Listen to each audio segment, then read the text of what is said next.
शिरोळ येथील श्री विठ्ठल मंदिरामध्ये वारकरी संप्रदायाच्या भक्तिमय परंपरेला उजाळा देणारा अखंड हरिनाम सप्ताह मोठ्या उत्साहात सुरू झाला.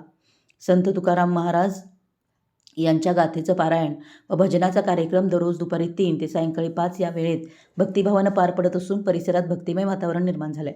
या सप्ताहामध्ये दररोज सायंकाळी 5 ते 6 वेळेत प्रवचन सेवा आणि रात्री 7 ते 9 या वेळेत कीर्तन सेवा आयोजित करण्यात आली आहे.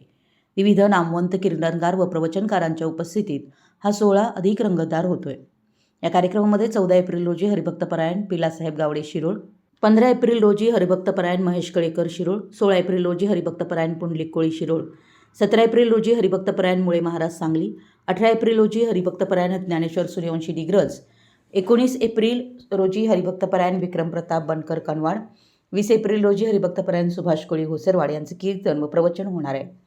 या अखंड हरिनाम सप्ताहात वीणा पहाऱ्याची सेवा देखील अखंडपणे सुरू असून शरद माळी, सर्जेरवन्नाथ चव्हाण, अशोक गुंडू पाटील, रमेश पवार, पुंडलिक ताराप, तानाजी संकपाळ, बाळासाहेब जगदाळे, शिवाजी माने, उत्तम पाटील, गणपती मरळे, दत्तात्रय गंगधर, दत्तात्रय सावंत, सुरेश गावडे, संजय साळुंखे, यशवंत काळे, दीपक कनवाडे, आनंदराव चव्हाण, बबलू जांभळे पाटील, राजाराम काळे, विनायक गावडे, रमाकांत संकपाळ, ज्ञानेश्वर माने आदी भाविक सहभागी झाले आहेत.